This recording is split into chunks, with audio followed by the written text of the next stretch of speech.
Hello there. I am so glad you're here tonight. We have had the best and most fun week. And I have been, I've had two little boys who are so excited because they got a new brother, right? So we have been trying to be entertained, trying to make sure that everything happens that's supposed to happen with them, with me. Um, have other grandchildren that were doing activities, so we went to all their stuff. And the best part is that we played hotel roulette because I was I wasn't going to do housekeeping too. I'm such a terrible bebop. But no, seriously, Brittany is fantastic. Erin is taking care of her. Brodie Lee is our newest addition, and he is fantastic too. We went over to go see them this morning, played with the other boys because they went home with mom and dad because you can't keep them away from that little brother. And it's so fun because it's been a long time since I got to do that. My running buddy moved to Charleston and had the audacity to get engaged and married. So I don't have anybody to run from hotel to hotel with anymore until this weekend. So I'm just going to say that I love being a bebop. It's so much fun. And I love coming home to my dogs too. So all my kids know that's true, okay? Because it is what it is. But I know that some people had asked me how Brittany was, and they're fine. They are all fine. We found a new sushi place because who knew that all of my grandchildren like sushi? So we went and got bento boxes and hung out and were goofy, and then went and watched stupid stuff. They thought I liked it. And so now I'm going to vacay at home this week. And because the boys go back to school, so I won't have anybody to play with. And Brittany is getting accustomed to the flow with Brodie. And I will go so she can nap some because I like that.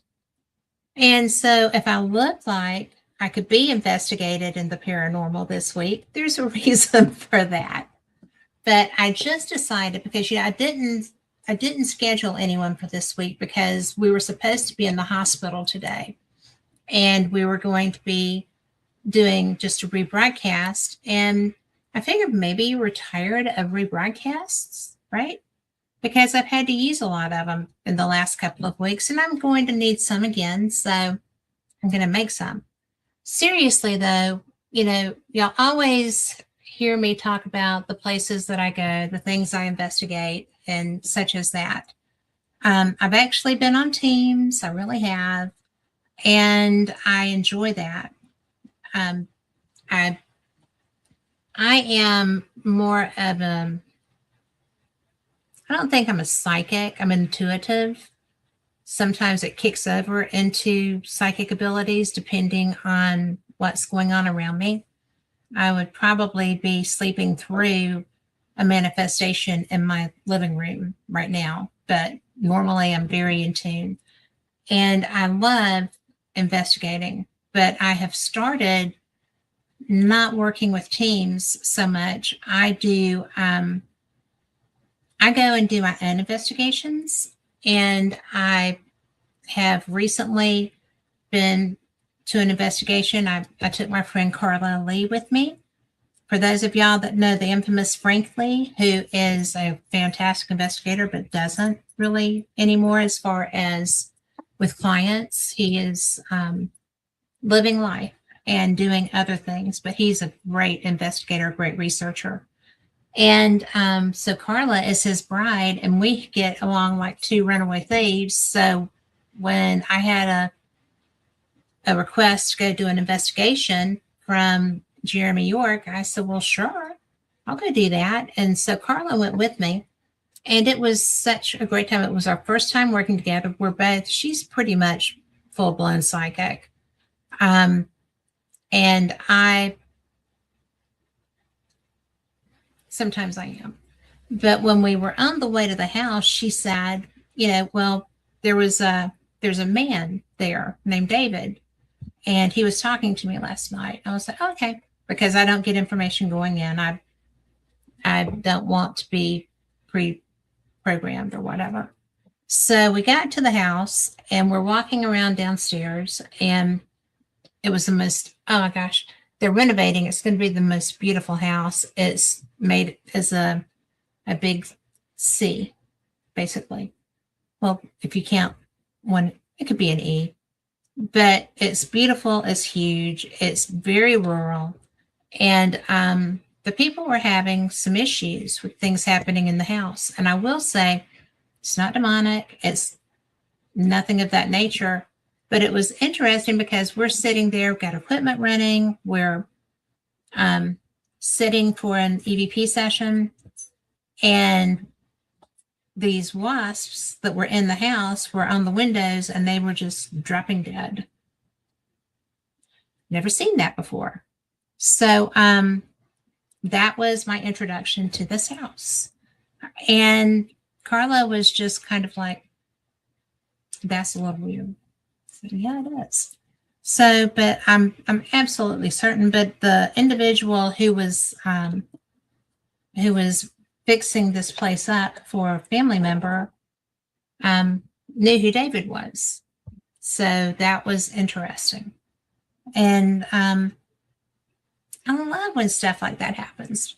But in this instance, the owner or the owner's daughter was a paranormal investigator, and a really good one too. But she wanted somebody outside of the family to come in, I guess, validate what they had going on. So we did that. And it was interesting, and it was a lot of fun.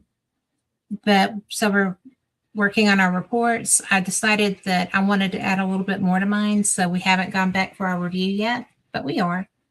And I'm so glad I had the opportunity to meet this person, because she is a Alabama, in my general area, paranormal investigator, and she has a team. And maybe I can go and do some investigation there, because I like helping people in their homes.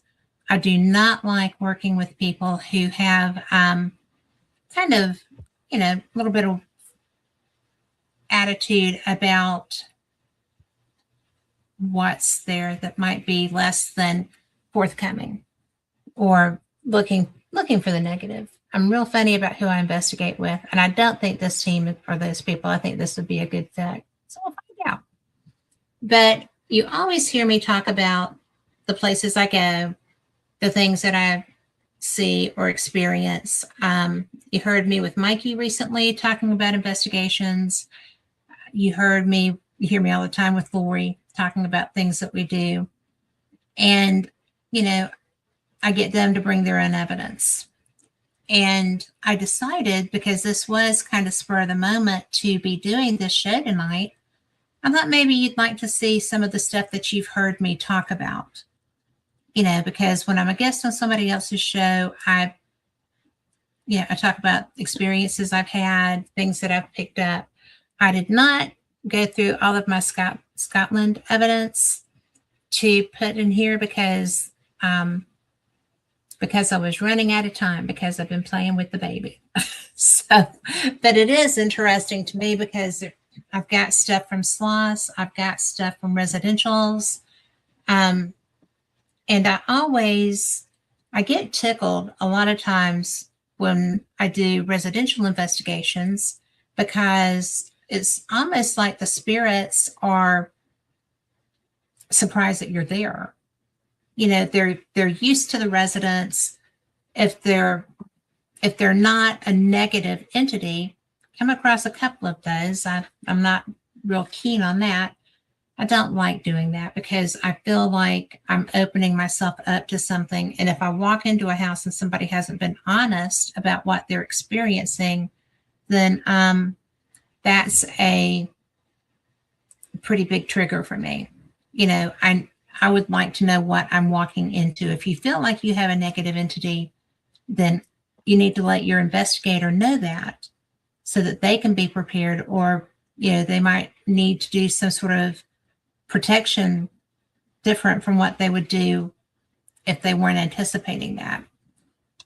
And I usually try to get myself protected and centered for whatever I could run into, not just what somebody tells me is there. But if somebody says, well, I think there's something negative that could be going on, let me know. Yeah, I appreciate that. Any investigator appreciates that.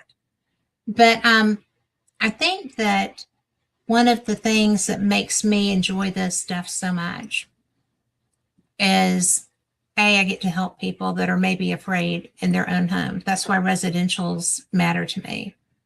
And I haven't been afraid. I've been uncomfortable in my own home when there was something moving and shaking or whatever that I didn't anticipate. I had no idea what was happening. And that was when I was younger. Now I kind of just approach everything with a grain of salt. And I've walked into homes that definitely were negatively involved, and that tripped me out. And then I've walked into a place that the people were absolutely terrified. The woman had had a stroke, and the stroke created an odd physical manifestation in that she had an accent. She wasn't from another nationality. She's American and Southern as I am, but she had a different nation's accent. That was interesting. I did not know that was a thing. So I went and found my dad and asked about that. And he said, it's very unusual, but that does happen. And it's really cool when it does, because usually it's someplace they haven't been.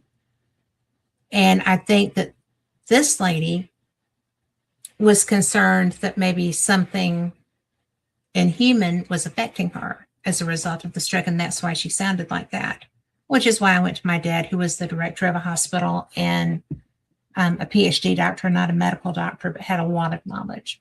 So I went to my resource, I got the information, and I was able to tell her that this is a real thing. She was already under treatment, but I think that I got the strangest hair. Y'all are just going to have to live with me tonight, okay? But it's so interesting. I didn't even know that was a thing. And she thought that she was being possessed. She wasn't. She was charming. She was lovely. It is a real physical manifestation in the human brain. So I brought some audio files. I also brought the ones from Sloss that you're probably so tired of me talking about. But I brought it so that you could hear it. I got no glasses. I was late getting in here because life. So we're going to go to my videos. Maybe. Carl, what I'm looking for is the Jan. That's background. Where's that? There they are. That's Mikey. And of course, Mikey's files are still in here. We could always go look at those because, oh my God, y'all know how good they are. It's going to be the audio clips. There they go, sounds. And this is something that don't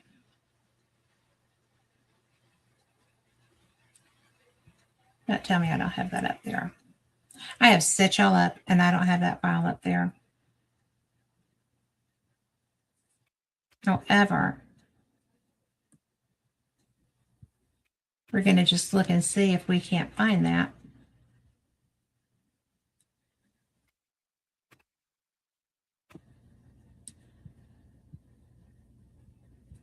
But anyway, talk amongst yourselves. I'm just kidding.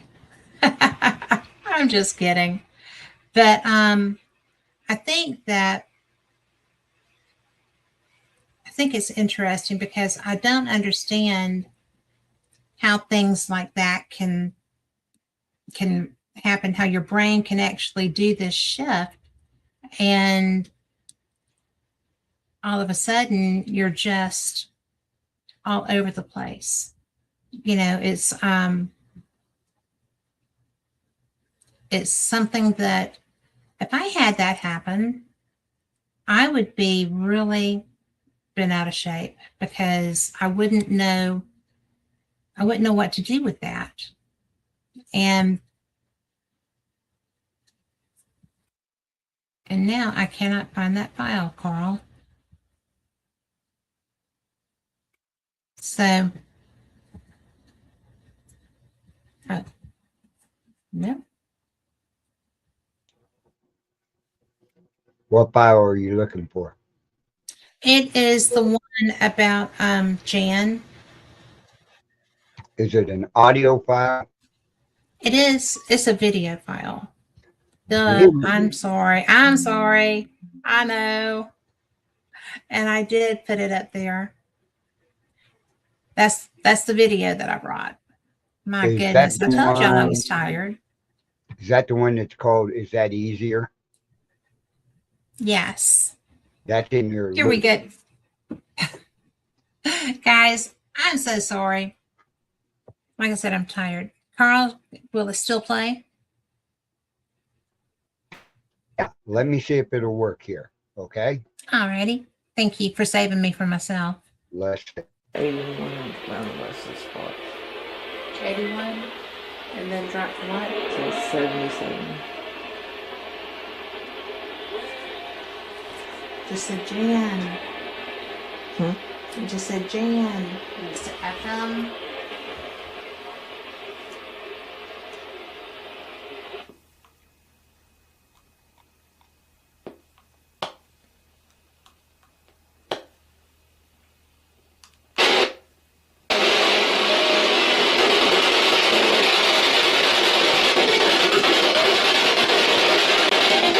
Is that easier for you?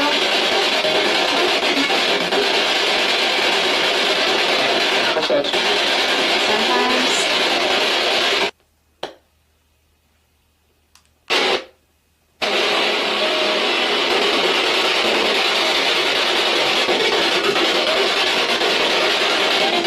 Is that easier for you?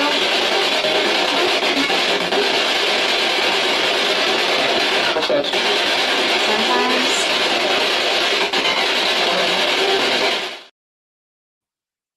So that in that particular instance, I had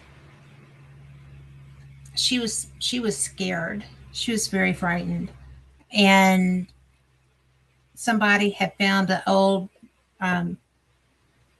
Cherokee Indian doll that you buy in the gift shops up in Cherokee, North Carolina, and brought it into the house. And the person that had that thought that it was creating the environment and told the lady that. And so it was really a very frightening thing for this woman. And when she heard she heard it say, it knew her and it wasn't having animosity toward her. It was really very sweet to her. And some of the other stuff was very private. So that's why I'm not going to play the rest of it. But, it was so interesting because in that particular case, there was actually a person who was in the room. She had a mirrored wall, and the wall, you could see a shadow reflecting with us in, and it wasn't any of our shadows. So I thought that was interesting too. It wasn't trying to do anything negative to her. It had very much care and concern for her. So, which I guess you could tell maybe by the tone of voice, but it wasn't doing anything other than haunting. And she was because she thought that it was because of her damage also. And she was just the most wonderful customer, client, whatever you want to call it, wound up being a friend. And I just think that a lot of times people, and I've seen this and I've worked with teams that did this, which is why I'm not on teams anymore. People get so excited and riled up and they're gung ho to put what they want it to be into their investigation, or what they anticipate it to be into their investigation. And I have seen people who seemed to forget that while you're on a investigation site, then when you leave, you get to go home. And the people that asked for you to come help them do not get to go home. They have to live in the environment. And if you go in there being all blustery and ugly and aggressive with a spirit, then you get to go home after you piss it off. But the homeowner still has to cope with that. And I think that what started out as a benign haunting can evolve pretty quick if you're not doing your job right. So there's that. So, I've been very fortunate. I've gotten to investigate in so many places and go, to all kinds of public places.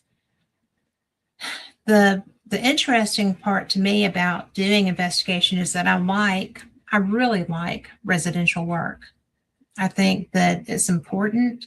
I think that if I have gifts, then that's where I should be using them, or for people that need help. I've never charged anybody or accepted anything that they offered to do a residential investigation, and I won't. If I've been someplace that I thought was going to be an easy peasy investigation that wound up being a mental health issue, and the mental health issue was and the behaviors also were creating the environment, because when we walked in, the person said, well, I'm a graveyard walking, graveyard stomping, aggressive wanderer, and was really proud of it. And that's fine. I mean, because I like going into graveyards sometimes, and I've investigated in graveyards on occasion. I don't go into ones that are closed. I don't go into ones that are ancient, really. If there are cemeteries around here that have been vandalized horribly, I don't go in those, because those are not going to be happy spirits. And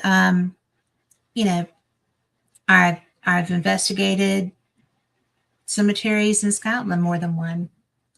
I've investigated I haven't investigated the battlefields. I have investigated in battlefields. Wasn't even really investigating. I was just kind of filming around me when I was in Gettysburg for my first time. And that was the place that I saw what I thought were rabbits that were not, and what I thought were trees that were not. And I will always appreciate so much the people who took me under their arm to go with them and just kind of hang out around Sachs Bridge, because that's a very active area. In fact, the last time I was in Gettysburg, I was just kind of hanging around there, and there were boot steps coming up. I had just kind of gotten off the main path and was just kind of, chilling. And there were boots coming up from the creek. I was so surprised, because nobody came up from the creek, just the boots. But, when I saw what I thought were the rabbits there, they were basically, lookouts. What do you call those, Carl, when somebody is kind of sneaking up through the grass to spy on what the other people are doing? They're lookouts, right? Or scouts. And I was just kind of so surprised. I was not nearly as surprised as I was when I saw the circle of trees over there and went to talk to somebody. And then when I turned back around, there were no trees. That got me. I was so very surprised. But I shouldn't have been, because my very first experience with Gettysburg was driving in, and thought there were reenactors. Looked away, looked down. There were no people there. So there's that. That was so cool. What a way for Gettysburg to welcome you, right? I liked it. But then, we've just had so many cool experiences. Culloden, if you're listening for the first time, I actually got injured psychically, I guess. On Rick McCollum calls it, I got shot. So, because that's what I told him. I was walking through Culloden and just talking to him, walking down the actual path. We weren't off the path. We were following all the rules, and I got shot in the stomach. And I was just like, what just happened? And it was a psychic injury. Not something you ever want to sign up for. Not going to lie. It was not fun, and it still hurts sometimes. And that's been 2 years since I was at Culloden, almost. The summer will be 2 years, year and a half now. But, I didn't think that was a thing. I would never heard of it happening, like on television and stuff. I did not think that was a real thing. And it was the second time I got hurt on that trip in a psychic manner. I'm not a psychic medium. I'm an intuitive. That's what I always call myself. I'm definitely not choosing to be a medium. They can make me hear things or know things if they want to. I don't ask them to. But it's really so trippy to know that these things actually can happen. So I steer a little clear of battlefields now. But the other injury that I had in Scotland was in the Writers' Museum when I got whacked in the back of the head. I'd been in one room. There's a little circular area, and then there's other rooms off of it. So I was going into the other room where everybody was because our guide was talking to us. And while I was standing in there, whack on the back of the head, felt for blood. No blood, thank God. But yeah. So that was my learning experience that year in Scotland. So we don't really want to do that again. But it was definitely an interesting moment. And that was something that I was concerned about perhaps bringing home with me, this experience, because when I go into people's homes, I don't want to be second guessing myself and maybe shutting down a little bit because I don't want to have this happen. Because, I thought I was shielded, and apparently shields were not really that strong in this environment. So it was fun. Said no one ever. But the Culloden thing, I actually had to leave the battlefield. And our driver took us down, a little bit of ways, and we caught our breath and came back. So thanks to Rick McCollum for getting me out of there. But I think that one of my favorite places to go is Gettysburg. And I missed the Gettysburg Battlefield Bash because we had a family member sick, and I had to cancel this year. I hope I go next year. But I just can't imagine, having lived through what happened from street to street, from door to door through Gettysburg. It wasn't just on the battlefields that people were dying, people were being shot. We all know about the Jenny Wade house. We all know about everything else through there. Every bit of Gettysburg and the surrounding area was a battlefield. So if you haven't been there, the Gettysburg Battlefield Bash would be a great time to go. I'm just saying. Because the organizers, of course, are busier than one-armed paper hangers. But the rank and file of the talent and the attendees know the history of Gettysburg. and you can talk to anybody. In fact, that's where I finally got to meet Rosemary Ellen Guffey, who was actually Phyllis's best friend who owns Fate magazine. So it was such a treasure. Just having her around was huge. She was a treasure. She was also a pleasure to be around. So that was fun. And I think that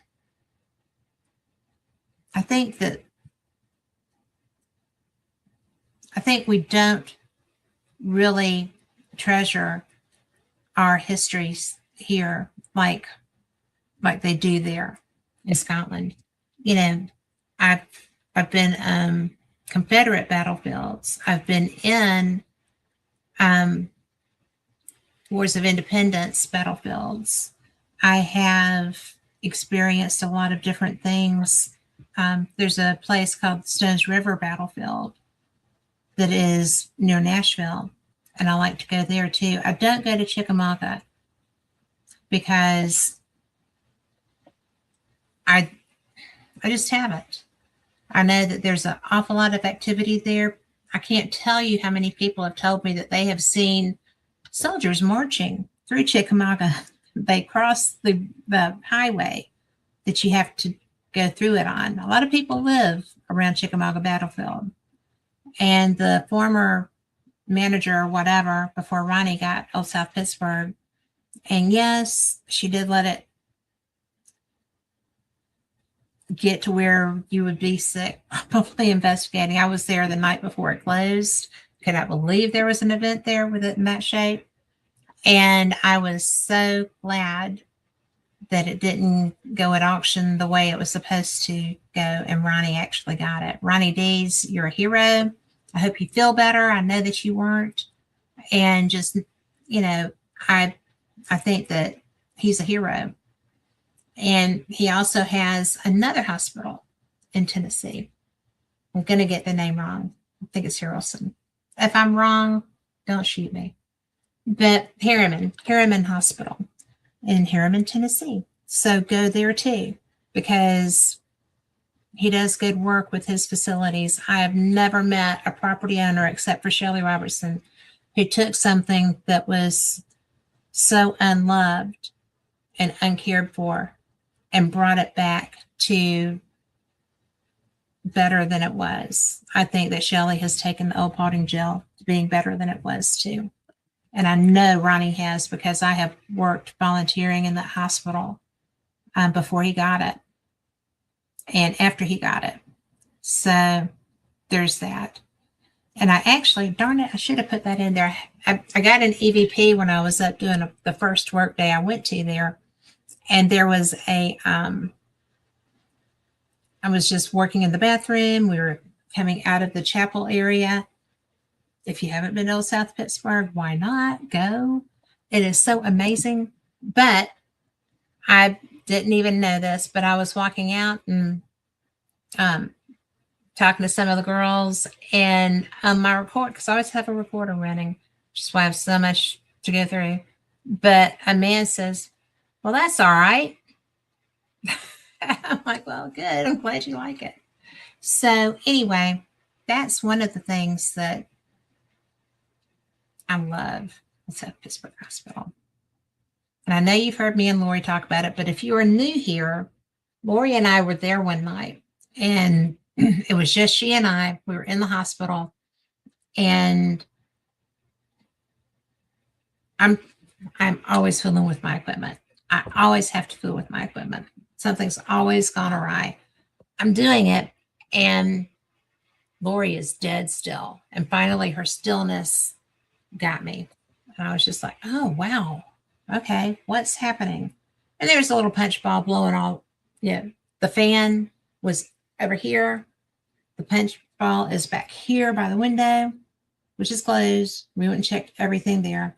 That punch ball is going to the fan, right? Staying against the fan. Well, those dogs won't be back in here tonight. And just went shooting down between us. She was on a love seat. I was in a love seat. There's a table between us, and it just shot down through there.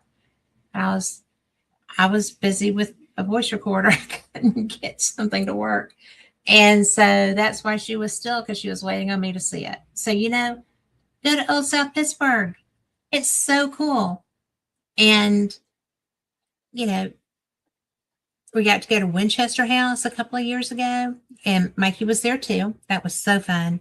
There were a bunch of people there. And David, hi, not my David, but a David out in California who came with us. That place was so swinging. And Patty Negri was there. She was doing a seance. And I've got to tell you, I think Patty Negri is one of the nicest women in the paranormal field. She is vivacious and fun and kind, and just kind of calls it as she sees it. And there were so many people there who were completely fed by her. My mom came through. Don't think anybody knew it was my mom except Lori, maybe Rick, but it was the coolest thing for me. And I was just like, thanks, but it was a big crowd of people, so I couldn't really acknowledge too much. I did say, yeah, that's mine, but it was awesome. But the Winchester House was freaky to try to investigate because it was pretty much haunted. I feel like everywhere there was a lot of energy there because Sarah Winchester was a very strong woman, but she also, her staff loved her because she was such a good woman. And I did not put that picture in here, but I'm sure if you haven't seen it, you will, because I'll put it up on my Facebook. But I was walking through and I had written an article for Fate about the Winchester House. And when I was going through my photos, I found one, and it was of a shadow man, the gardener, bending over the plants. And I was like, I didn't know I got that. How cool is this? So yeah, it's in the Fate magazine that has the Winchester House on it, in it. But I might have a few Fate magazines right here. Maybe I can find it. But one of the things that I thought was so cool about there was that I actually have a piece of furniture that was in that house. I thought that was neat. This was the topic of my, went in my desk, or my file cabinet. But the Flatwoods Monster was my very first episode of Fate Magazine radio. But, one of the things about being able to do what I do is that everybody knows Fate Magazine and everybody loves it. So, and of course, no glasses.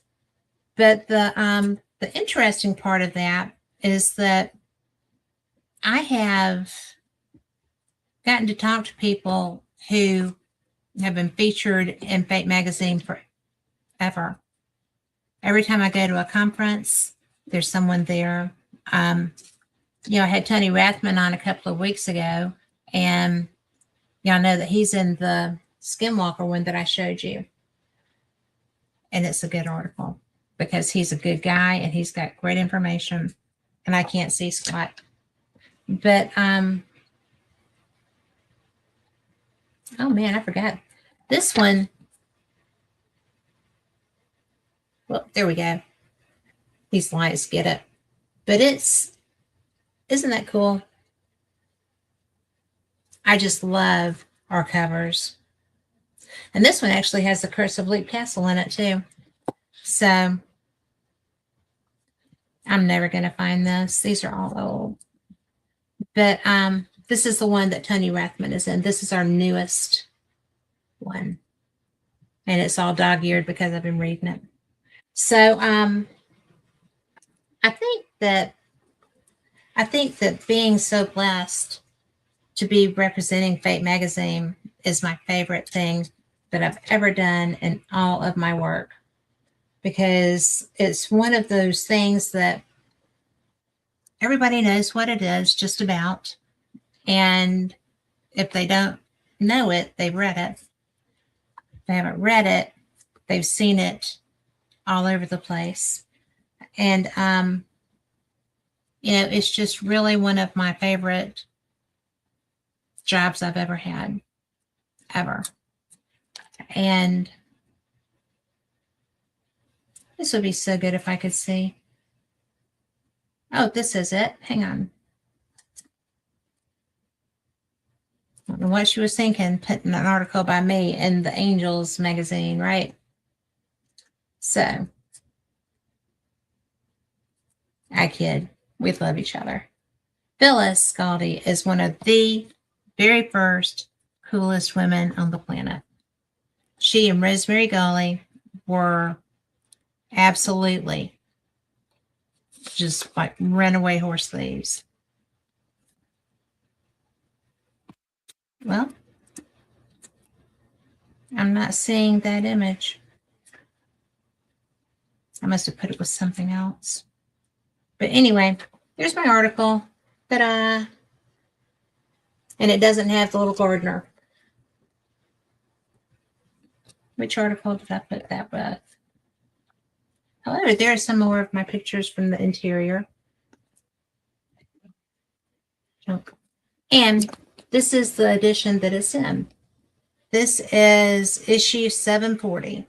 So you can look on fakemag.com and find any of these and do a subscription. You can get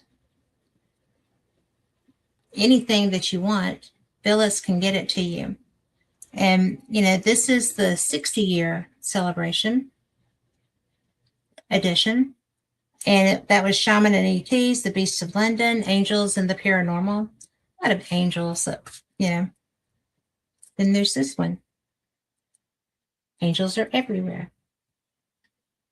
And that was about talking animals, too. And then dolphins. Dolphins speak and ghosts and UFOs and don't think there's not a correlation. But now I'm going to have to find that and show it to y'all. But, it's really such a cultural icon. And Phyllis has investigated everywhere. She has been to every conference just about that there is. She and David were doing this centuries ago, because we're in a new century. But, it's just really one of the coolest things ever. It really is. And I wanted to go back. Y'all have heard me talk about my adventures at Sloss Furnace, if you've listened here at all. And you always hear me talk about what the spirit said and, whatever. And I've never brought the media file here. So I am looking now. There we go, sounds. This was, I was in Sloss Furnace in the boiler room by myself. I had been down there with some friends that wanted to experience it. I walked up with them to go out. The sun was scratched on his belly. That was different and new. It happened as we were walking out the door. And so I told them I was going back down to make sure I hadn't left any equipment down there. And I was going down there to find out why in the world somebody scratched a kid. So it was interesting because I've told y'all about a lot of this. I was in the boiler room and this is what I heard. It was doing that before I turned my phone off of airplane mode. Did you hear the footsteps? It was doing that before Okay, Carl said he heard them. off of airplane mode. All right. So I went back down because I was already down. I went back to ask a question. Who are the men that people see at the top of the stairs?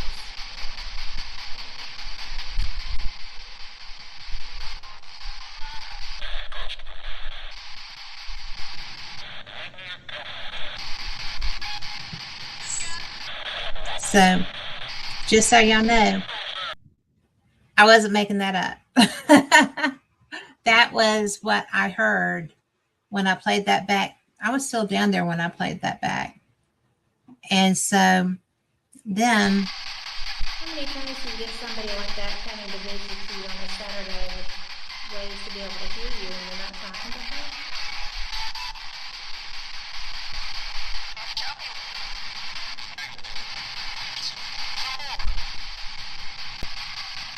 How many times do you get somebody like that coming to visit you on a Saturday with ways to be able to hear you and you're not talking to her?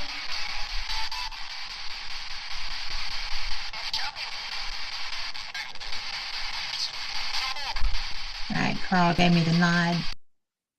So that's one of those random things that if I am not on a client case or if something strong doesn't happen, I may not review my evidence right off the bat. If I'm traveling, if I'm doing whatever, if I did have a client experience, then I go to that area of my time period and find it to see if I can document what they were experiencing. I will listen to it at my leisure. Like if I'm traveling, I'll listen to it on the flights or whatever. But I don't think this is Sloss. I'm going to play this because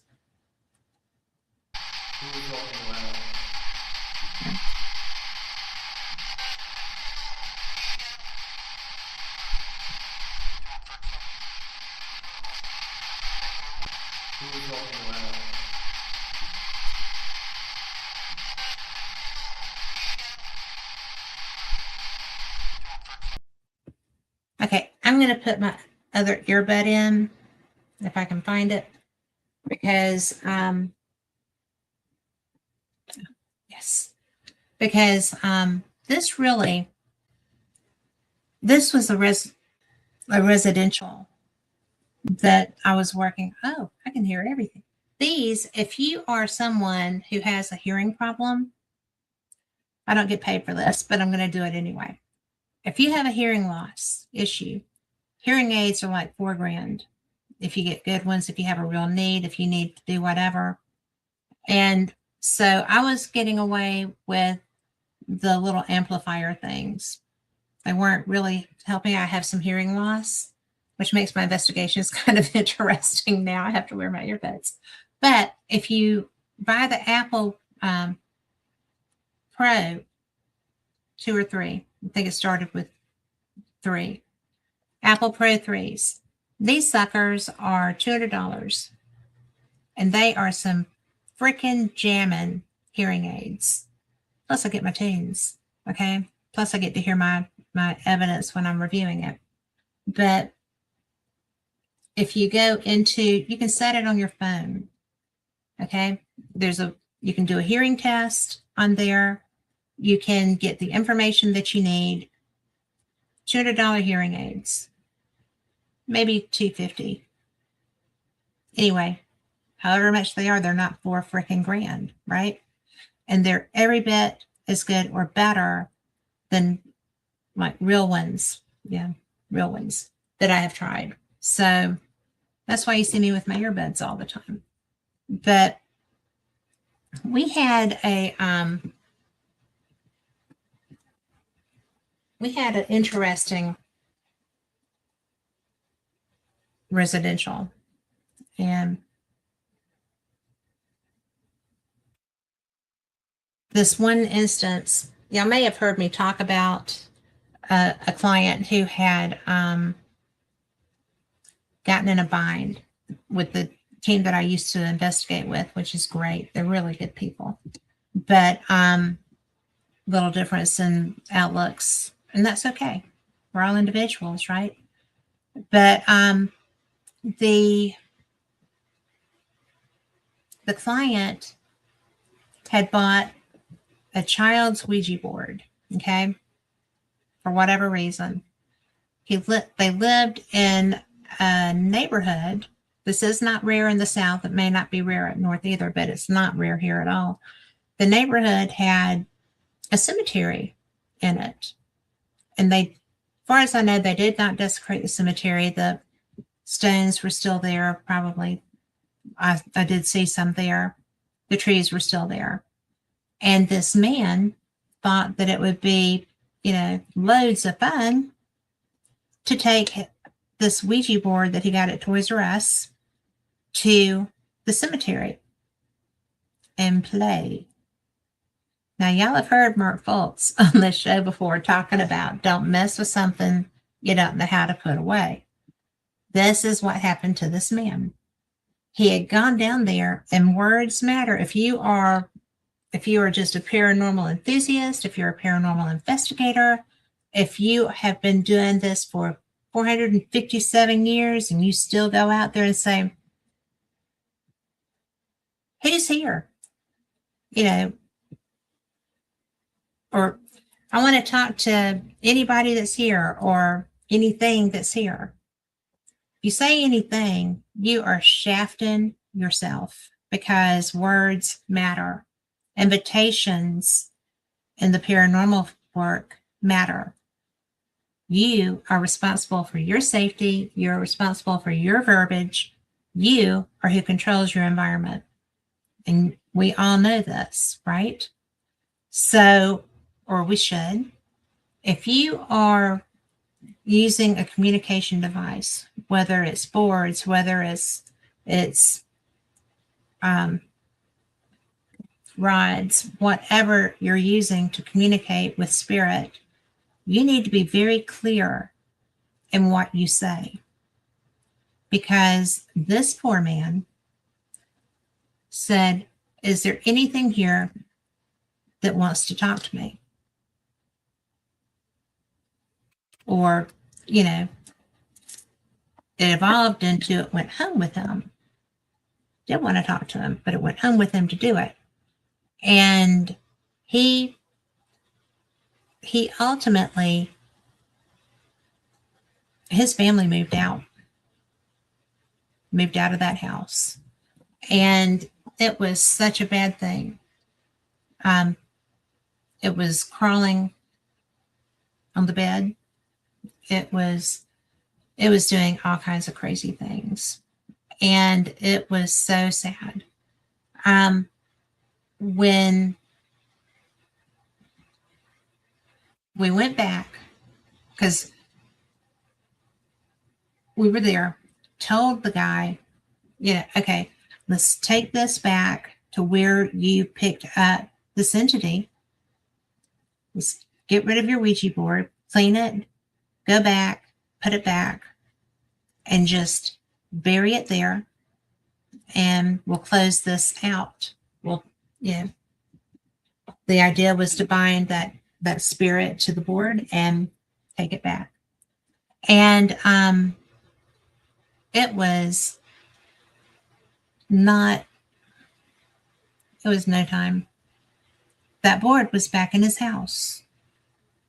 And his wife and children left again. And he called us like, why did you do this? Why is this here? And so we went back. Frank Lee came with us, and he's sitting over here. Well, he's sitting here looking down a hallway where there's a mirror outside between the bedroom doors on the end of the wall. Was that for me?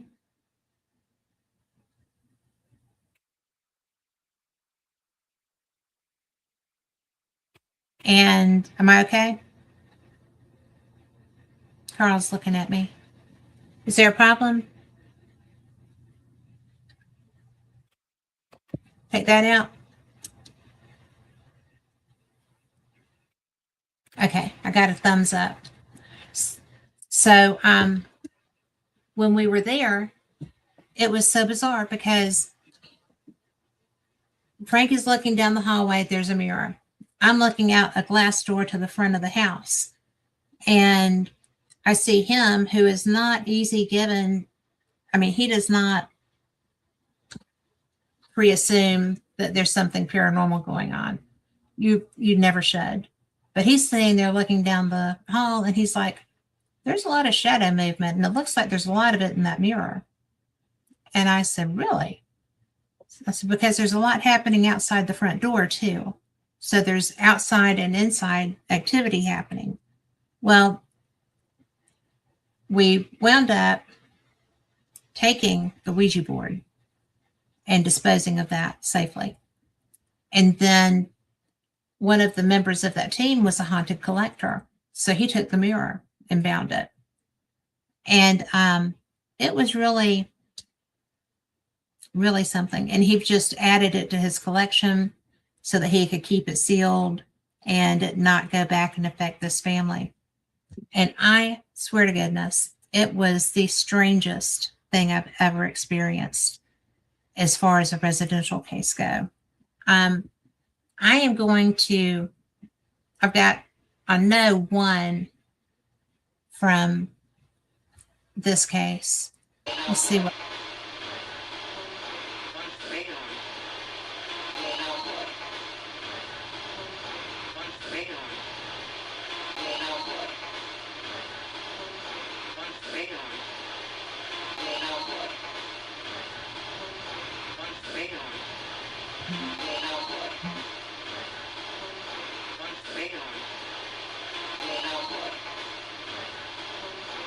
Now I can't understand it with that.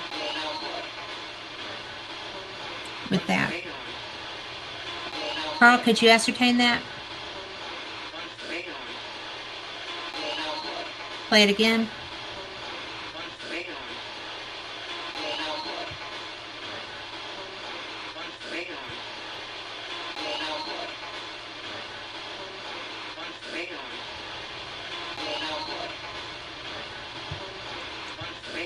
Okay, that is one of the investigators that says hang on. And that is the voice that is making the other statement. And that is the same voice that we heard through everything. And because this was a residential case, I don't usually share a lot of residential information, certainly not stuff that could be really describing where it is and such as that. But that particular case was such a weird thing. That, hey Raymond, that I just was like, yeah, I'm not taking that home. So Kevin wound up taking it home. And Kevin is a hero. The whole thing about, I don't mind residentials because I like to be able to help people. A lot of times people won't let you help them because, like this man, he was very drawn to the activity that he was getting. He was, he missed it when it was gone, I think. And then when he realized that his whole world was going to come apart because of what was happening, then he was wanting us back to help him fix it permanently. And that's what we tried to do. But I just absolutely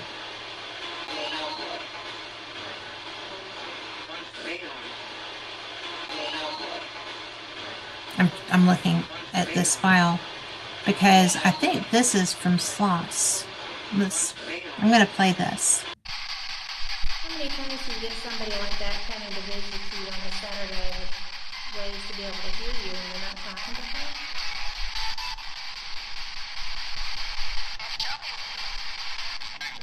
her? Okay.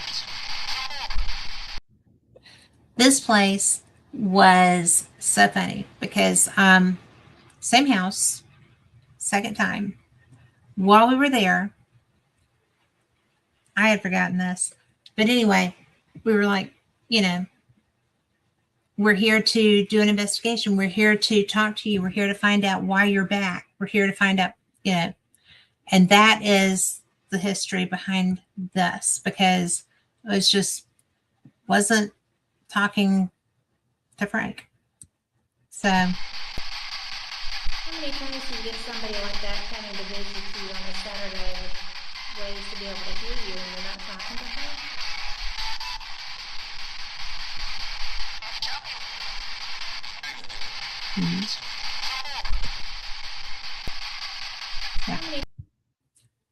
And what's funny, that Yabol is on one of the Sloss recordings too, because it was so funny.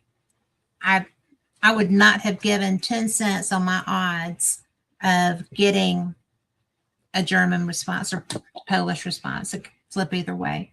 And I've had that happen in 2 different locations that I know of. May have happened in more, but I do know that it's happened in 2. And to me, that was just crazy, because I cannot fathom what that was like that created that. And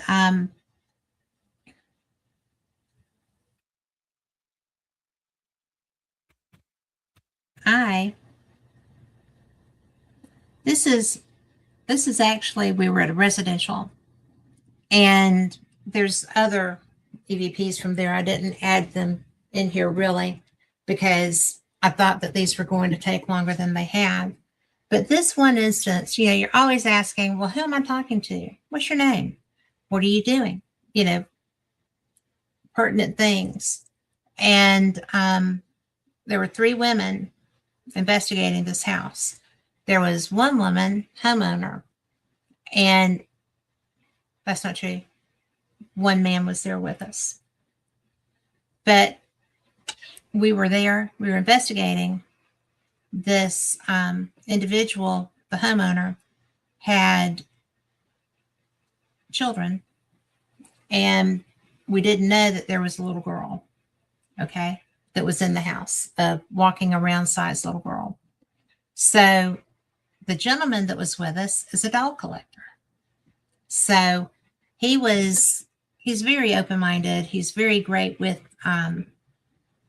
his spirit dolls. He is a great person, great human. So we were doing the investigation, and I see him go incredibly still. I mean, just like froze. And I was watching him because I was worried, because I think, oh, something physical must be going on. And I realized he's looking down the hall. And I'm like, what? And he was like, is there a child here? Besides the baby that she had with her. Is there a child here? And I'm like, there's not supposed to be. And I looked over at the woman. She said, well, I put her down to go to bed. So the doll collector had a 2-year-old little girl coming out of her room and coming down the hallway. And it wasn't funny at the time, but the fact that he thought that a spirited doll could be the possible answer to this, or a baby ghost. And there are baby ghosts, don't get me wrong, but it was such an interesting moment. This house was really, it was an individual that was creating the haunting. I feel like it was a living individual that was creating the haunting. And so when we're asking who it is, this is what we got.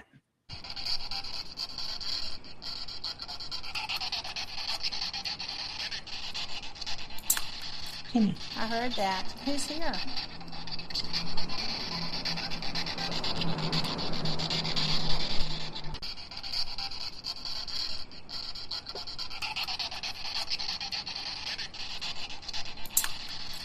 I heard that. Who's here?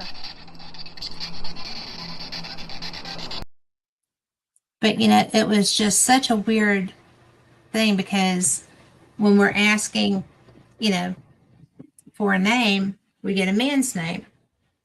And Kevin was the only man there. So that was fun. And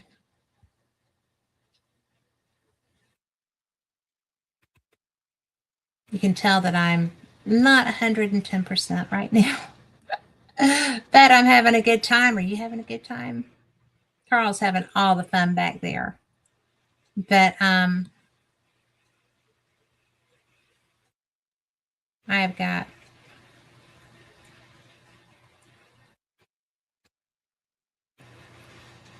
this is another residential, and there's several files for this one. This was, this house was on a road that had a lot of accidents. And it was in the area where my sister lived. It was not where my nephew's accident was, but there were a lot of fatal accidents on this street. And it's a beautiful area. It's such a nice road, but there's a pretty good curve. And if you're not an experienced driver or you're in a hurry, things can happen because of the pitch and degrees and things of that nature. And I don't have these in any particular order. It's just really a cool bunch of stuff that we got. Let me see what this one is.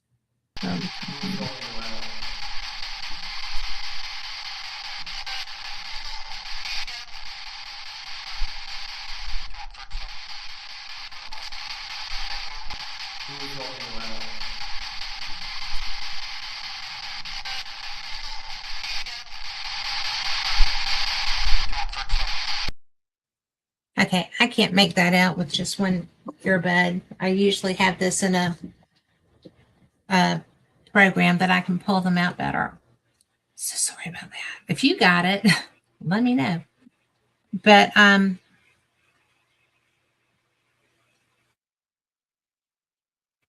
that might have been starting this.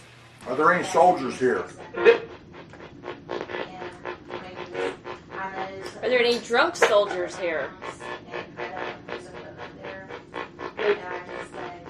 Say something. And you just say that her father was an alcoholic. Okay. Is that one of the words that popped up was drunk? Mm-hmm. Is her father still living? Okay. Does anyone know? Is Lanier's father still living? Are there any soldiers here? Are there any drunk soldiers here? Say something. And you just say that her father was an alcoholic. Okay. Is that one of the words that popped up was drunk? Mm-hmm. Is her father still living? Okay. Does anyone know? Okay, there was an obulus going as well. There were, it's a spirit box and hearing. And they said drunk soldiers. So I did not think they said drunk. They did. But it was really interesting because that's one of those times that you kind of get more than you're anticipating. And that area,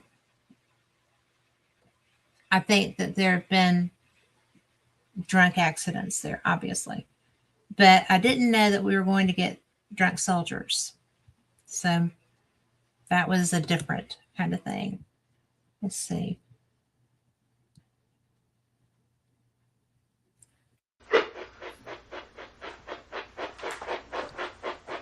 Where do you feel the chills? On your arm? As soon as she picked it up, it started going away.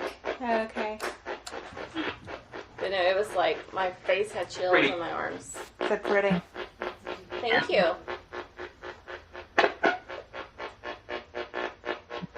You know, she doesn't mind you giving her sensations. You just took her by surprise. And this thing right here, the orange thing that Kim picked up, that's not going to hurt you. It's just to let us see what the temperature is around Val. You're more than welcome to come back over here. We had a as long as you millimeter. don't harm me.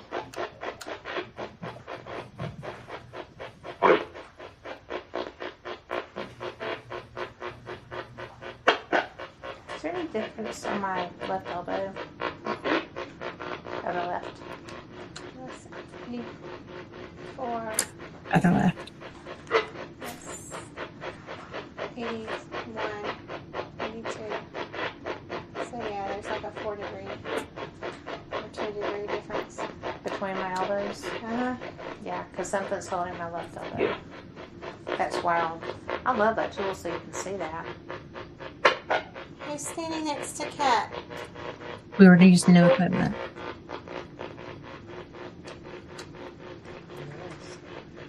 Who are you?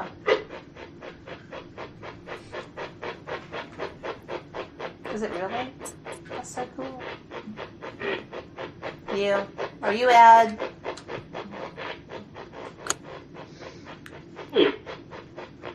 Hey. You said pew, maybe? Instead of you?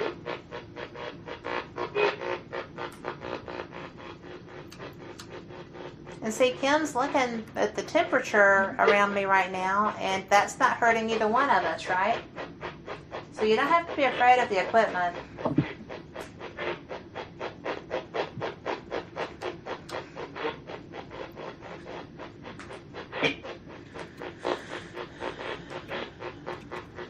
That was Kevin sighing.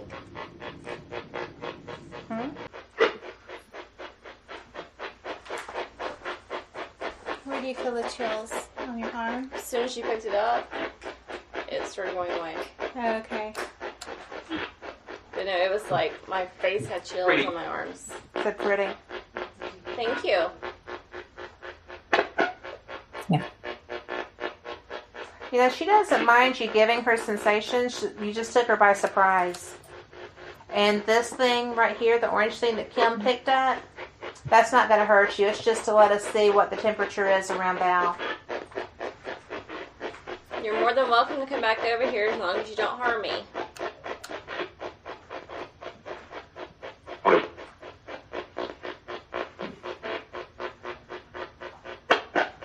Is there any difference on my left elbow? Or the left? Now, I don't know if y'all heard right there where when I said, is there any difference between the temperatures? And, yeah. But when I said, don't hurt me, I said, huh? So I just thought that was kind of neat.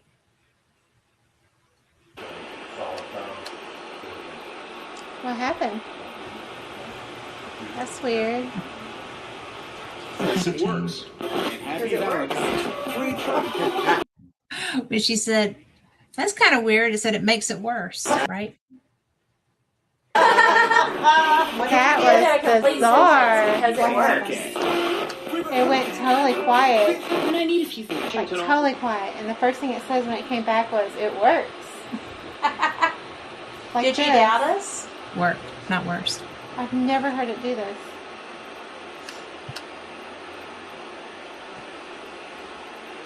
Hit the board. Happy and healthy. We don't use boards. For $9. Everyone buy us. So how What happened? That's weird. Yes, it works. does it work? That was bizarre. Because it works. It went totally quiet. And I need a few things. Like totally quiet. And the first thing it says when it came back was, it works. And that was the most fun we've ever had with an EVP, right? So anyway, seriously, that whole house was so historic and so beautiful. And it's in a very nice area. And when we finished that investigation and brought the evidence back to them, they moved. And that was a family home that had been in that family for generations. So that was kind of a weird thing. So let's see. I think I played all 4 of those. The couch was just sitting there yellow. Mm-hmm. So It's going to drain our battery. K2 batteries. I'm going to turn mine off just to conserve it.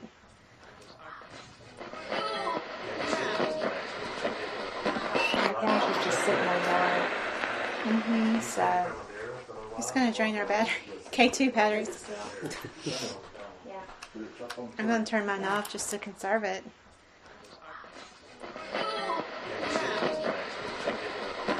the couch was just sitting there yellow. Mm-hmm. So, It's going to drain our battery. K2. So that particular house had more activity, more surprises. The whole house had spirit through it, and they had just done the basement. The crawl space of the house was treated with the polyurethane stuff, and everything was pristine. It was such a gorgeous area. We got a lot of evidence down there, and I figured it was because it had been changed. And when we were actually in the house upstairs, that was where they were. We had all this equipment out. We had REM pods, we had recorders, we had K2s, we had everything that we had was through that house. And we wouldn't turn it on until we were in the room with it. And that was why it was so funny when the man said, "It worked." And I thought that was cool because he was excited because he could communicate, I think. That's what I took from it. But there was so much in this one location. And it was just a normal family of four, beautiful home, beautiful land, beautiful place. And they happened to be in an area where A, there had been Civil War activity, B, in front of their house were a lot of catastrophic accidents, and C, they did have family spirits there because it was an old family ancestral home, right? So everything combining together kind of like got them ready to go. And so they moved into a smaller place that was absolutely gorgeous and very suited to their family. And they just called it a day. It's the first time I've had a client move from their home because of the activity. And I think it just made them that nervous to know that there were actual spirits there. It's one thing, I think, for them, and a lot of people feel this way. It's one thing when you can like laugh about the family spirits, right? Or laugh about the ghost in the attic or whatever. And then when clients, especially these had pre-adolescent children, when parents see this as happening, they're not nearly as comfortable with it as they might have thought they would be. But these were the first clients I ever saw actually actively leave their home. And they were happily ever after. So, and I'm not sure which one this goes to.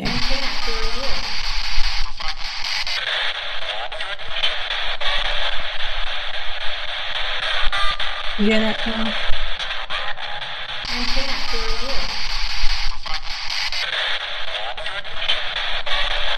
Maybe.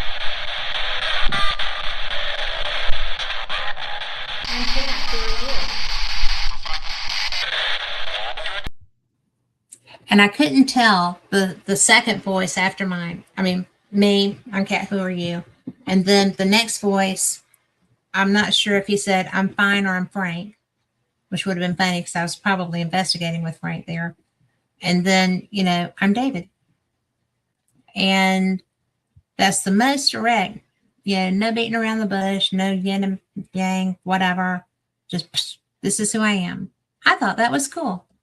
I love when they want to, interact and converse and share their experiences, because a lot of times, and I won't usually do anything more than just prove that, for something like this, prove that somebody did reply, right? Because a lot of times, whatever we're getting is either for the family or for one of us if we're in a public venue. I have been in the old Paulding jail in Paulding, Ohio. That place, the first time I went there, I made them all mad.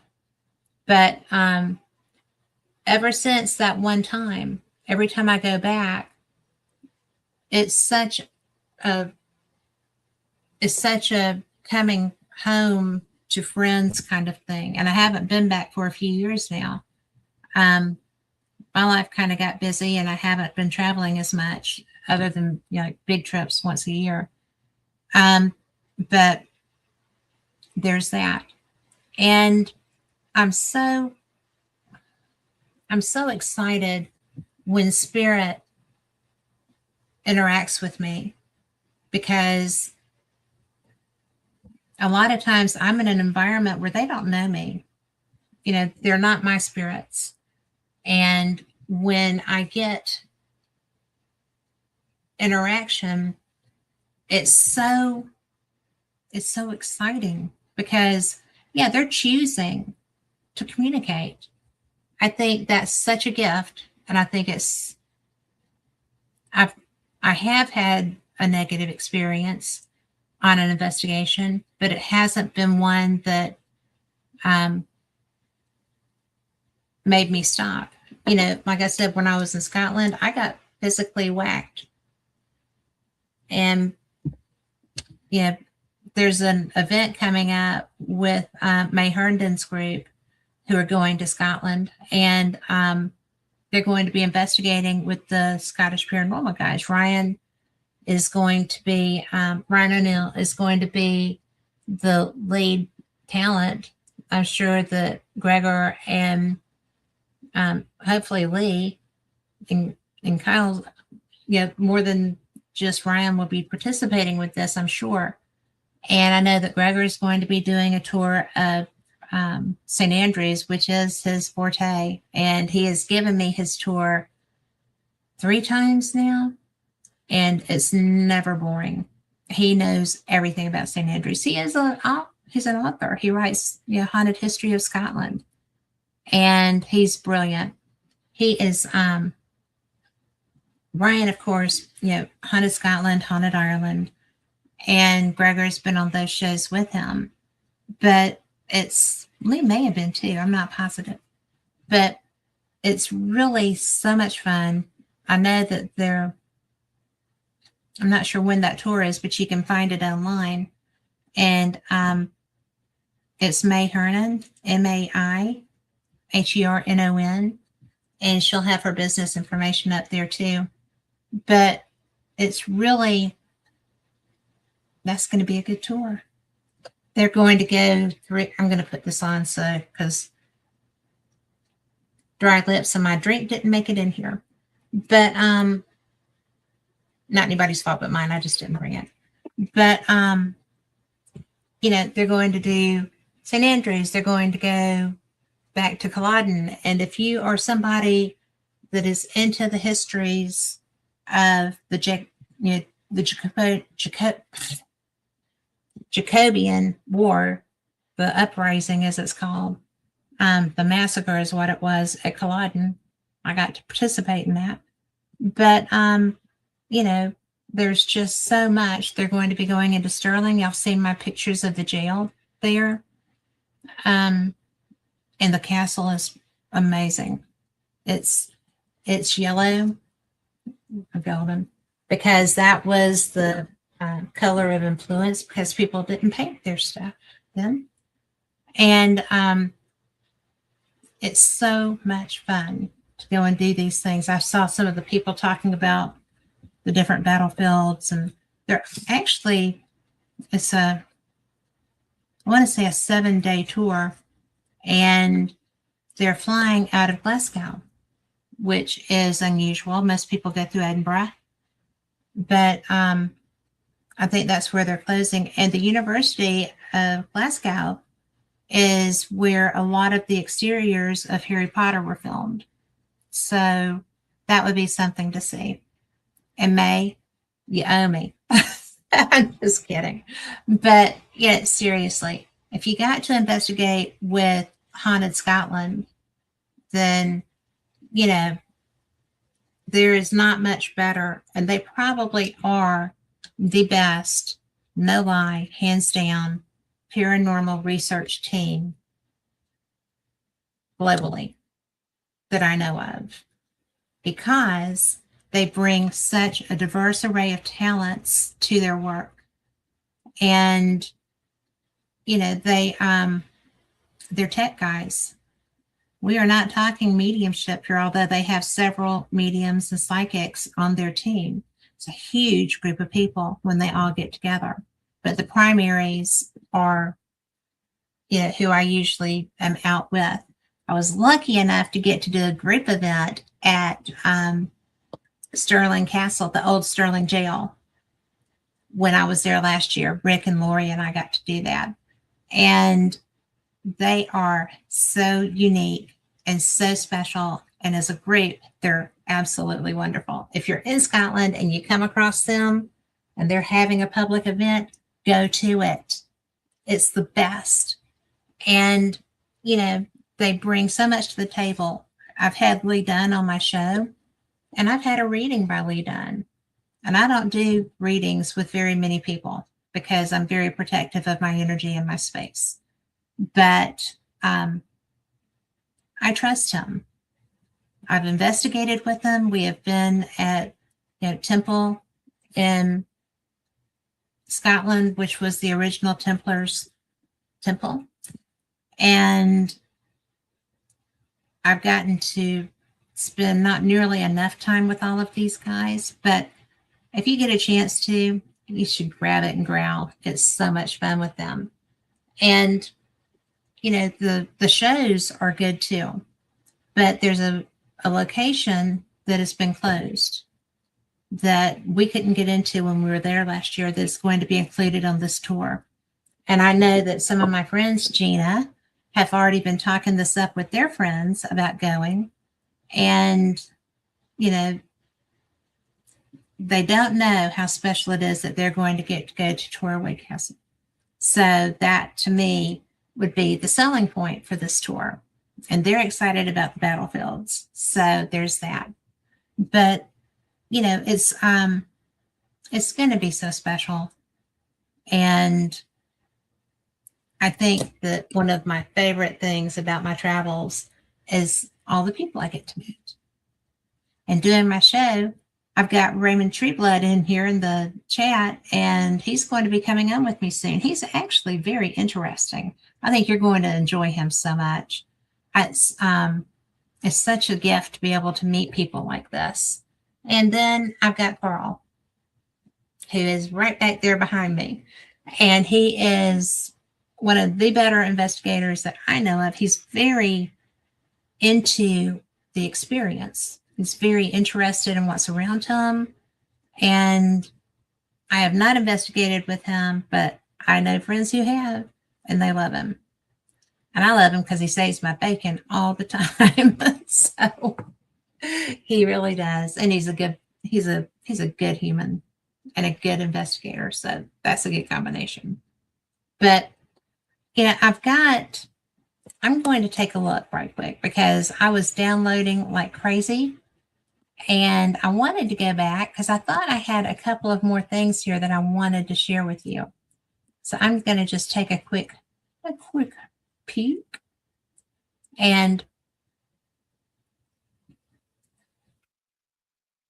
oh my goodness.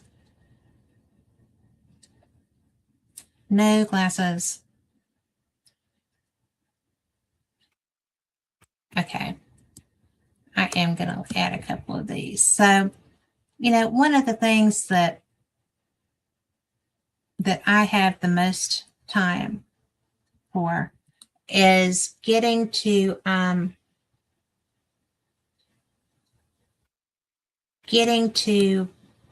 have the opportunity to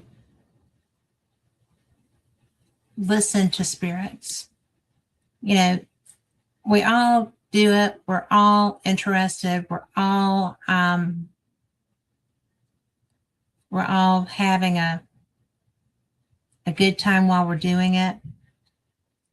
But to actually have spirits interested in talking to me or for you, you know, I just think that there's so much that they could be doing other than talking to us, that it's a real gift.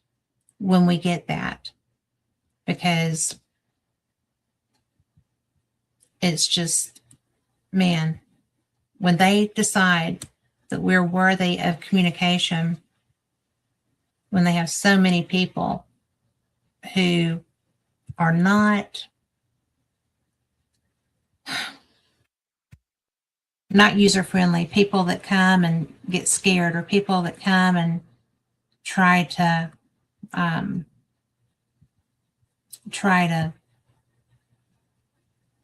get them, take them away from where they are, take them away from what they know, or banish them. Banishing is not necessarily a great thing, I don't think, because we don't know where we're banishing them to. And I think that's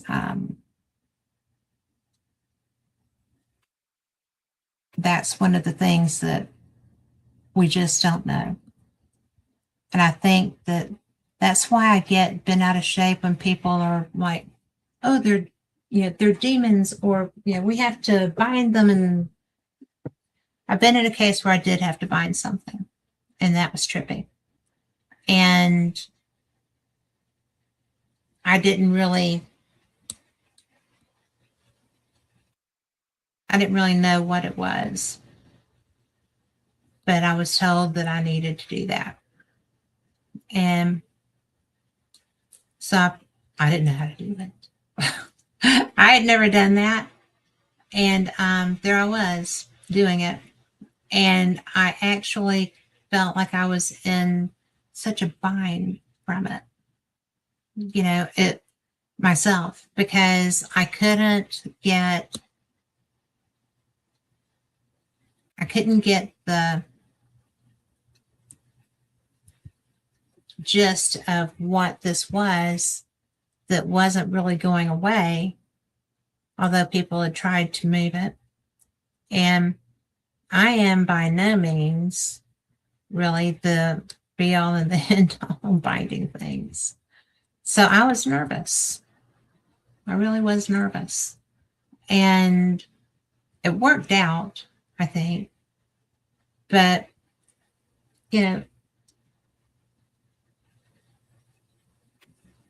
when I tried to bind it, I had no idea what I was doing. I got direction from one of my co-investigators who had all gone off and left me there. And it was really interesting. But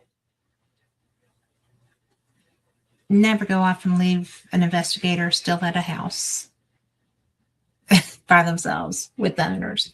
Just saying. But I don't go investigating by myself at someone's house. I won't go into a home environment. I won't go anywhere with anyone doing paranormal or wanting paranormal things alone. I'm a chick.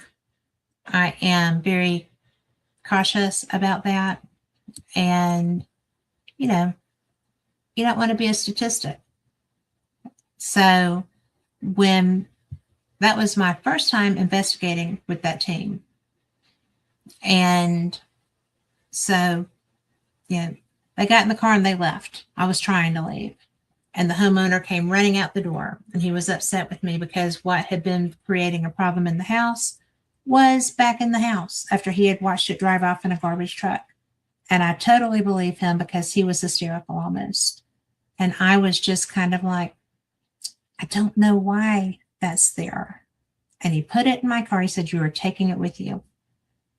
And so I was just like, I don't think I am, sir. And so he wouldn't take it back. And I had a cell phone, but I was in a no zone, and I'm calling and I'm like, I don't know what to do with this. I'm not taking it home, but I don't know what to do with this because he's put it in my car. Is whatever was attached to it, does it have to stay attached, right? And so one of the people were like, well, you just need to bind the spirit to that item and then throw that item into water. Like, I'm in my car. I don't know how to do a binding spell. And because like I said, this was my first time investigating with the team ever. So it was just like, oh my. So I did what was instructed. I found a body of water. I am so anti-litter. I do not litter. I'm not a litter bug. I had that beat in my head. The Indian cried, everything. So I'm on the side of the road with this toy with this spirit bound to it. And the person giving me directions said, now throw it over into the water. It's like, nope, can't do that. And they were like, well, it's either that or you take it home with you. But binding it and throwing it in the water would help it find its way to a peaceful resolution, ostensibly. So I chucked that baby out the window into the creek, river.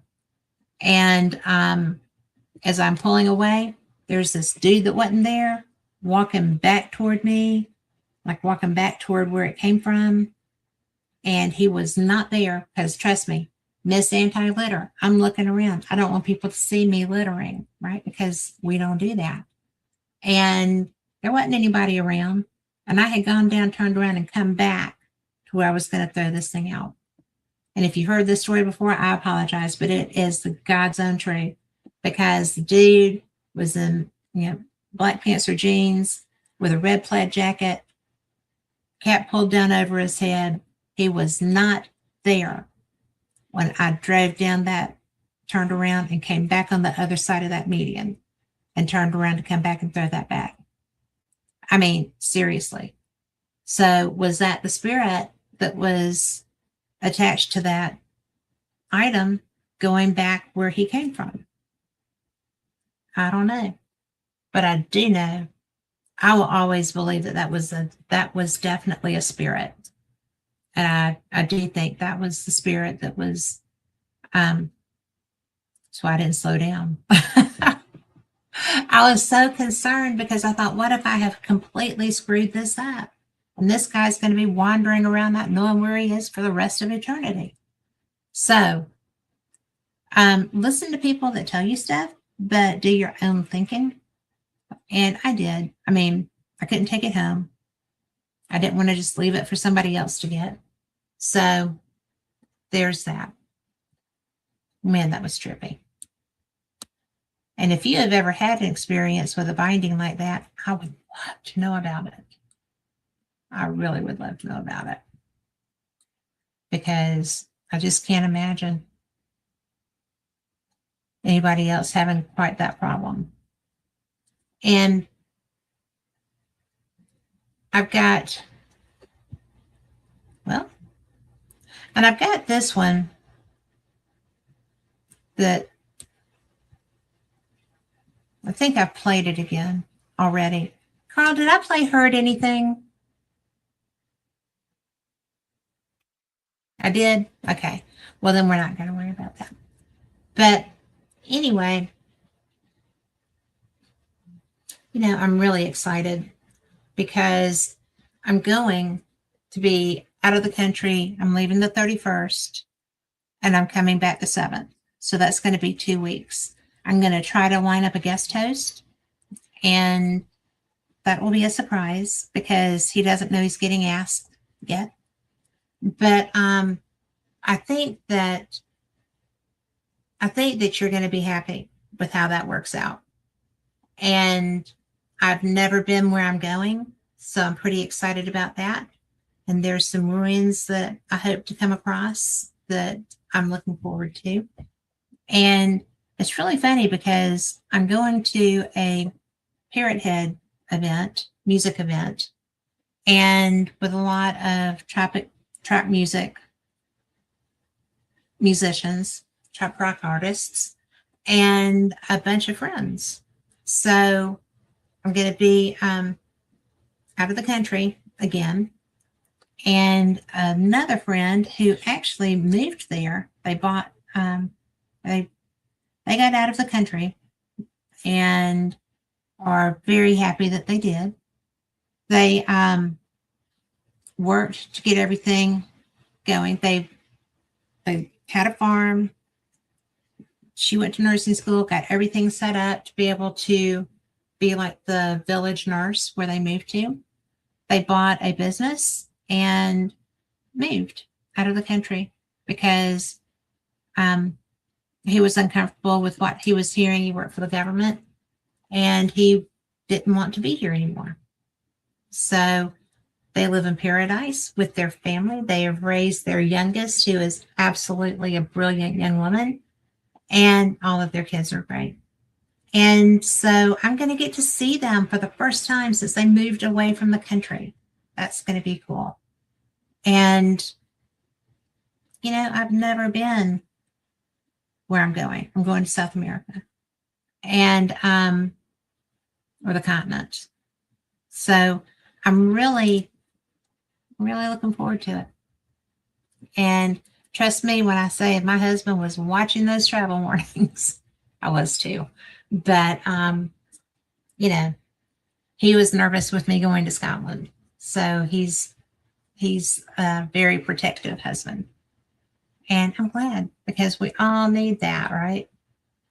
And I do not know, I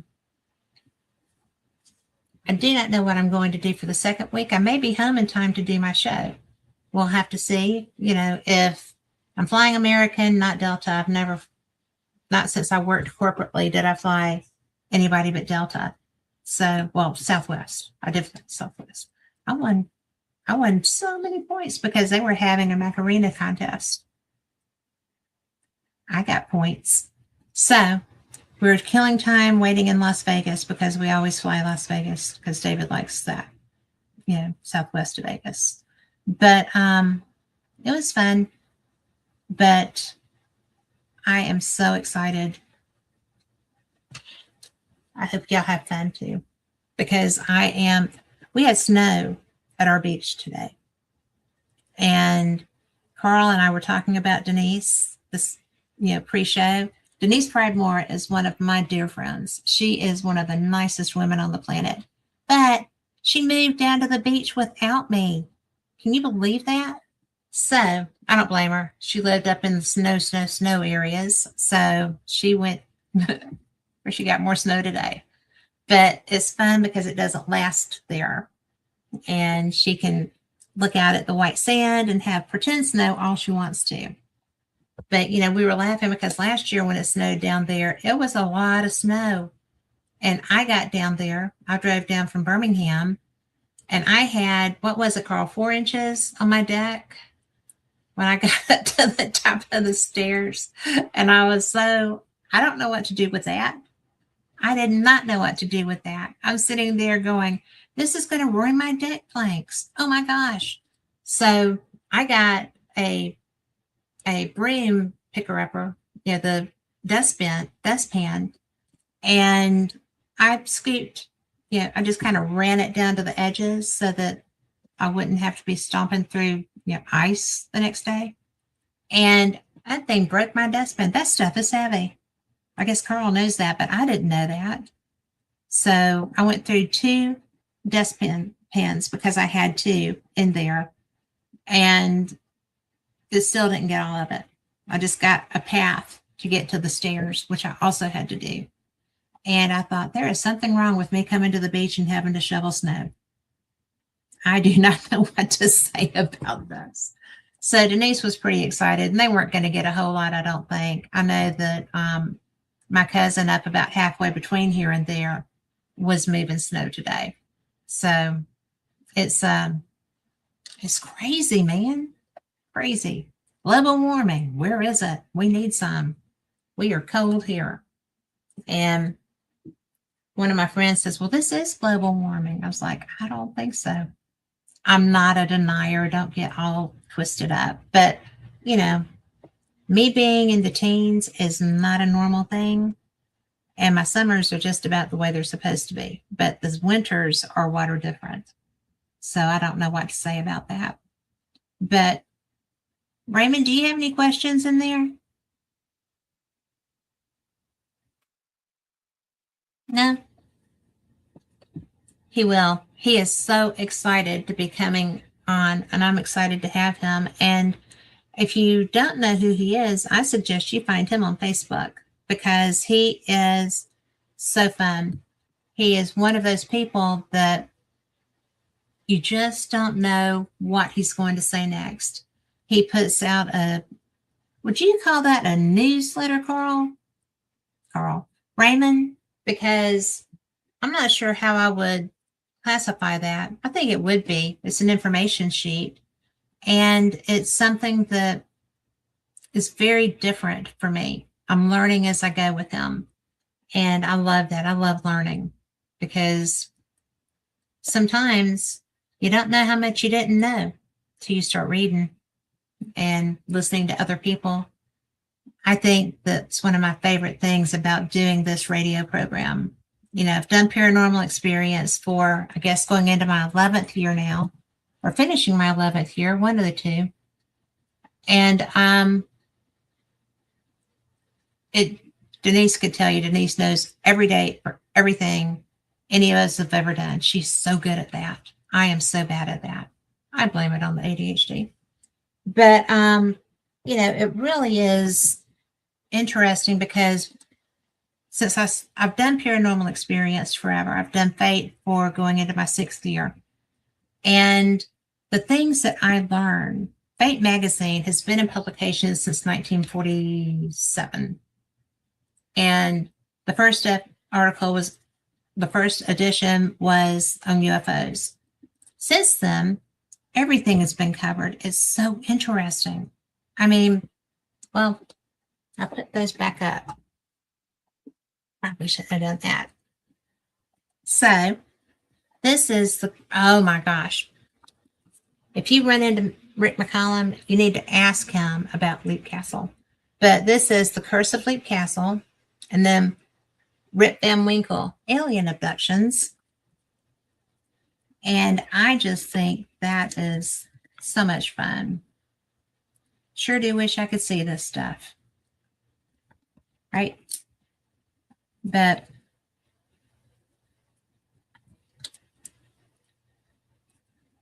The Curse of Leap Castle was written by June Gosler Anderson.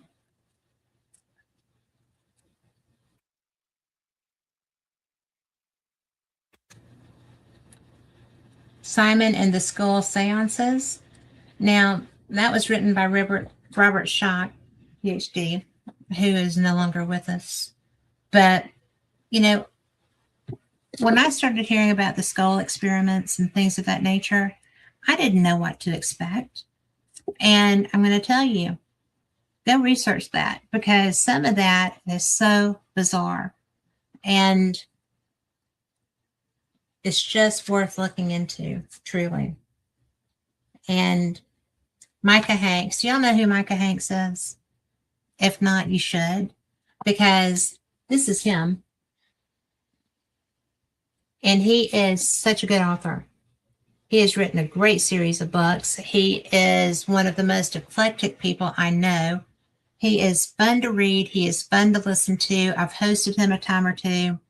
I should do that again. I love him to pieces. He is such a good guest. He's such a knowledgeable human. So we'll see about getting Micah back for you too.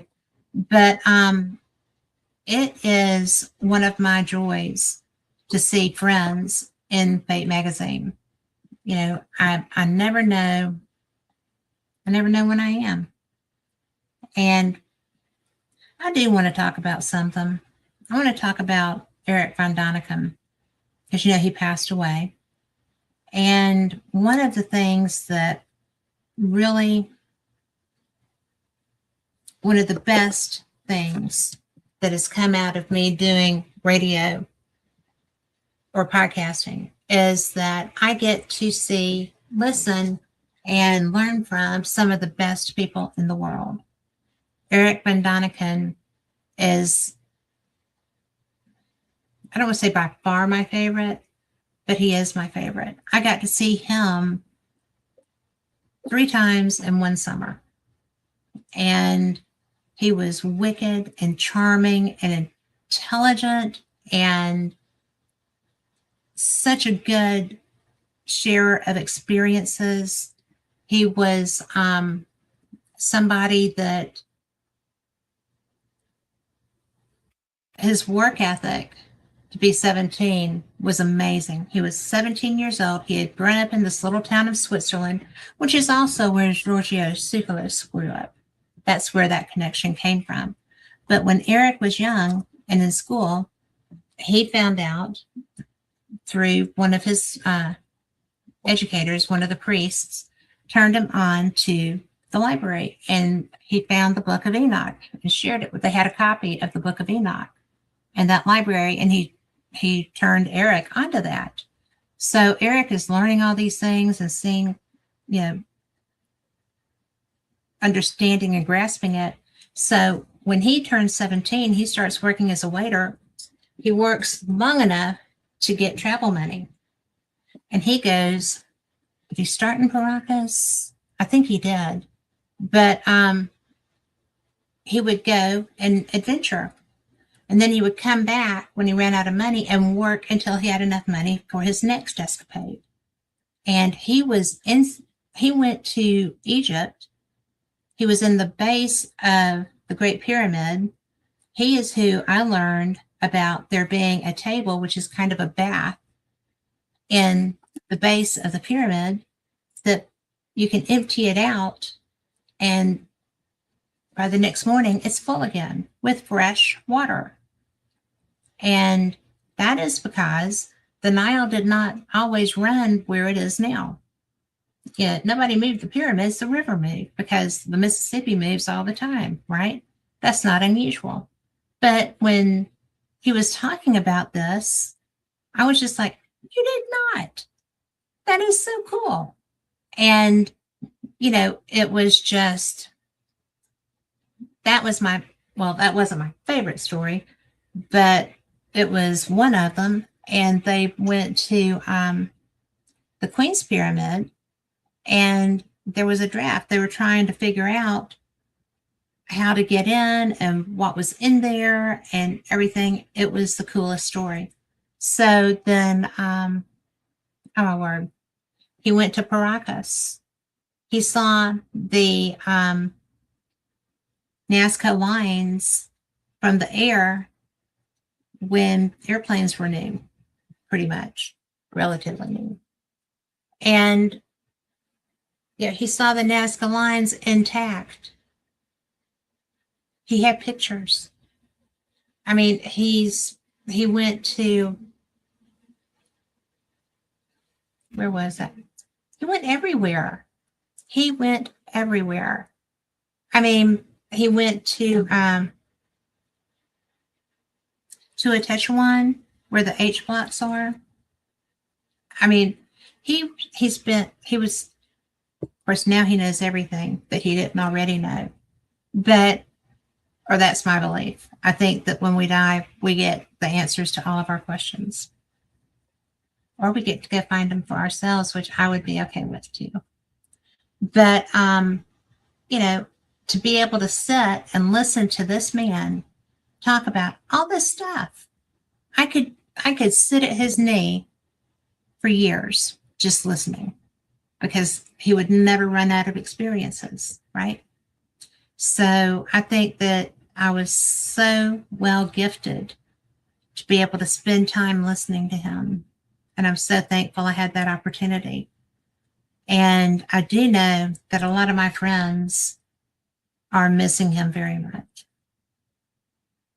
And I'm just so glad that through his writing, through the